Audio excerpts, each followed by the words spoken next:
Inside the gut of a mockingbird lurks a terror for the cactus. Its carefree, prickly life is nearing its end. The goal of these yellow invaders, the Tristerex seeds, is the desert's most precious resource. Using the thorns as anchors, the seeds begin to sprout. Their tendrils scan the surroundings in search of cactus flesh. With a special suction cup, each seed fastens itself to its new host, lying in wait for nightfall.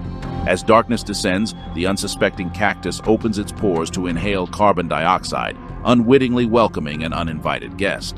The Tristerex tissue then begins to infiltrate the cactus. After a year, the parasite emerges as brightly colored flowers that birds delight in pollinating. In the final stage of its cycle, Tristerex produces hundreds of fruits, which these birds relish, unwittingly transporting its seeds to the next unsuspecting cactus.